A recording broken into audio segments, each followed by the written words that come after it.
وَمَن يُبَدِّلْ نِعْمَتَ اللَّهِ مِن بَعْدِ، وہ جو بدلتے ہیں نعمت اللہ کی بعد اس کے کہ آ گئی ان کے پاس، بے شک اللہ تعالیٰ سخت عذاب کرنے والا ہے۔ پھر انہوں نے بدل دی، یعنی ان کے پاس بار بار نشانیاں آتی تھی، یہ عیسیٰ علیہ السلام کی، موسیٰ علیہ السلام کی اور پیغمبروں کی۔ ہمارے محمد صلی اللہ علیہ وسلم نے بھی بہت سی نشانیاں ہو گئی ہے، جیسے چاند کو دو ٹکڑے کیا، اسی طرح یہ چاند کا واقعہ بھی انشاءاللہ قرآن میں پیچھے آئے گا انشاءاللہ۔ پر پھر اس کے بعد پھر بدل دیتے تھے اللہ کی نعمتیں بعد اس کے کہ آج آ جاتے ان کے پاس۔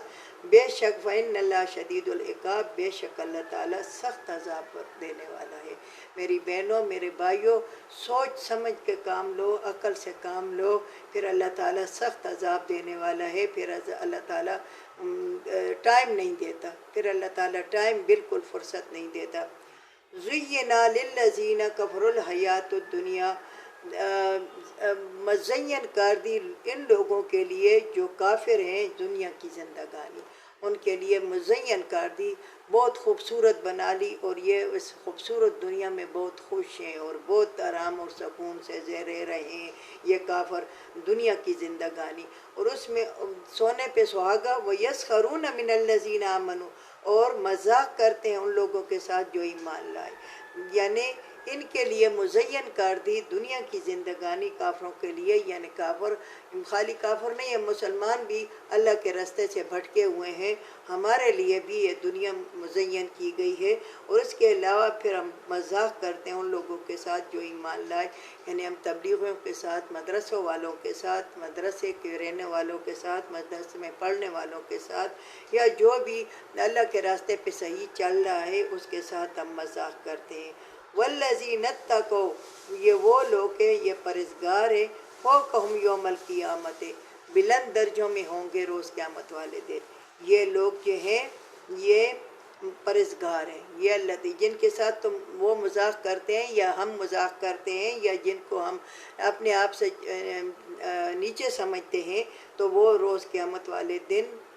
بلند درجوں میں ہوں گے روز قیامت والے دن۔ واللہ یرزق من یشاء بغیر حساب، اللہ تعالیٰ رزق دیتا ہے جس کو چاہتا ہے بے حساب۔ اللہ تعالیٰ پھر رزق دیتا ہے جس کو چاہتا ہے بے حساب، وہ دنیا دولت جس کو چاہتا ہے بے حساب دیتا ہے، جس کو چاہتا ہے غریب کر دیتا ہے، جس کو چاہتا ہے علم دیتا ہے، جس کو چاہتا ہے بیٹے دیتا ہے، جس کو چاہتا ہے حسن دیتا ہے۔ یہ اللہ تعالیٰ کا نظام ہے، اللہ تعالیٰ رزق دیتا ہے جس کو چاہتا ہے بے حساب۔ کان الناس امۃ واحدۃ، تھے یہ لوگ امت ایک، یہ تھے لوگ امت ایک، یعنی آدم علیہ السلام پہ، آدم علیہ السلام جب پیغمبر بنائے گئے تھے تو ان کی امت جب وہ نسل انسانی بڑھ رہی تھی تو یہ امت ایک تھی۔ فبعث اللہ النبیین، اب رفتہ رفتہ ان میں بھیج دیے گئے پیغمبر، نبی بھیج دیے گئے، مبشرین،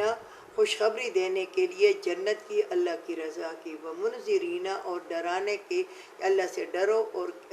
دوزخ سے ڈرو اور دوزخ کے انجام سے ڈرو۔ اللہ تعالیٰ کہتا ہے کہ یہ امت ایک تھی، مگر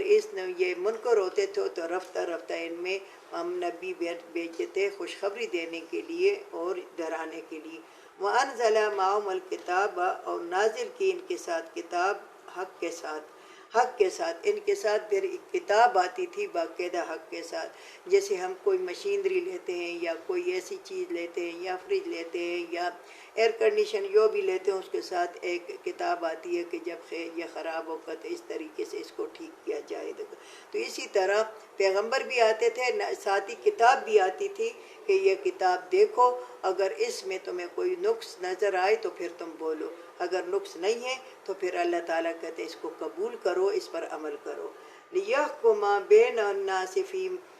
فیصلہ کرو لوگوں کے درمیان، فی مختلف فی، وہ جو اس میں اختلاف کرتے ہیں ان لوگوں کے درمیان فیصلہ کرو، یعنی عالم دین کو بتا رہا ہے، جو مفتی اعظم ہیں یا عالم دین ہے جو اس قرآن کو سمجھتے ہیں، اس کو کہ تم بے فیصلہ کرو ان لوگوں کے درمیان جو اختلاف کرتے ہیں اس میں، یعنی قرآن میں اختلاف کرتے ہیں، اپنی مرضی کے فیصلے دنیا میں چاہتے ہیں اور قرآن میں اختلاف کرتے ہوئے۔ وَمَا اخْتَلَفَ فِيهِ إِلَّا الَّذِينَ، نہیں اختلاف کرتے اس میں مگر وہ لوگ جو دی گئی ان کو بعد اس کے، نہیں اختلاف کر کے مگر وہ لوگ جو دی گئی تھی ان کو بعد اس کے، یعنی ان کو پتہ نہیں تھا، پھر اس کے بعد پیغمبر ان کے پاس آیا اور پیغمبر نے ان کو بتایا، مگر چونکہ واضح ما جاءتہم البینات، واضح دلیل ان کے پاس آ گئی تھی، کھلی دلیل آ گئی تھی، بغیم بینہم، تو پھر یہ حسد کرتے ہیں، کینہ ان میں دل میں کہ یہ محمد صلی اللہ علیہ وسلم قریش میں کیوں پیدا ہوئی، یا بنی اسرائیل میں پیدا ہوتے، اس کا آگے بھی بیان انشاءاللہ آئے گا۔ تو یہ بہت کینہ و بغض اللہ کے ساتھ رکھتے ہیں، جیسا ابھی جو واقعہ ہوا ہے سویڈن میں یا ہمارے ملک میں ایسے واقعات ہوتے ہیں، تو یہ اللہ تعالیٰ کہتے ہیں یہ حسد و کینہ بغض، بہت زیادہ بغض ان کے دلوں میں، اس بغض کو یہ نکالنے کے لیے ایسی حرکتیں کرتے ہیں، نعوذ باللہ۔ فَهَدَى اللَّهُ الَّذِينَ آمَنُوا، پس ہدایت دیتا ہے اللہ تعالیٰ ان لوگوں کو جو ایمان لائے، بس ہدایت اللہ تعالیٰ ان لوگوں کو دیتا ہے جو ایمان لائے، لِمَا اخْتَلَفُوا، اختلاف نہ کرو اس میں مگر حق کے ساتھ، اختلاف نہ کرو، حق کے ساتھ اس کو مانو، بِإِذْنِ، اللہ کے حکم کے مطابق، وَاللَّهُ يَهْدِي مَن يَشَاءُ إِلَىٰ صِرَاطٍ مُسْتَقِيمٍ، اللہ تعالیٰ ہدایت دیتا ہے جس کو چاہتا ہے طرف راستے صحیح راستے کی۔ اور یہ کہتے ہیں کہ یعنی اللہ تعالیٰ ہدایت دیتا تو ہم وہ کرتے ہیں، مگر ہدایت بھی اللہ تعالیٰ ان لوگوں کو دیتا ہے جو ہدایت مانگتے ہیں، جو ہدایت کی طلبگار ہوتے ہیں، جو ہدایت کی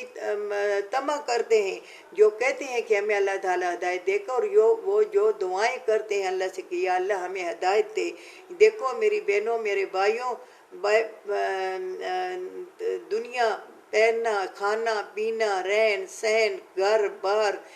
بیوی بچے، شوہر، سب کچھ جو کچھ دنیا میں ہے یہ اللہ تعالیٰ نے جس کے حصے میں جو لکھا ہے وہ ان کو ملے گا، ضرور ملے گا، مگر چونکہ یہ بغیر مانگے کی بھی ملے گا، جیسے بھی ہے یہ ملے گا، کیونکہ اللہ تعالیٰ کہتا ہے کہ میں تمہارا ذمہ وار ہوں، میں تمہاری روزی رزق کا، میں نے تم کو پیدا کیا، میں ذمہ دار ہوں، میں ہی سب کچھ کروں گا، مگر چونکہ ہدایت جو ہے تو یہ بن مانگے نہیں ملتی، اس کے لیے ہمیں گڑ گڑانا پڑتا ہے، ہمیں نفل دے کر اللہ سے دعا کرنی پڑتی ہے کہ یا اللہ ہمیں ہدایت دے نیکی کی طرف، یا اللہ ہمیں اس راستے کی طرف ہدایت دے، الی صراط مستقیم، جو تمہارا یہدی من یشاء، اللہ تعالیٰ ہدایت کرتا ہے جس کو چاہتا ہے، الی صراط مستقیم، اور صحیح راستے کی طرف جو مستقیم اللہ تعالیٰ کا پسندیدہ راستہ ہے۔ تو ہمیں چاہیے کہ ہمیں ہدایت کے لیے رات دن دعا کریں کہ یا اللہ ہمیں ہدایت دے، اللہ تعالیٰ ہمیں قرآن کو سمجھنے کی، قرآن کو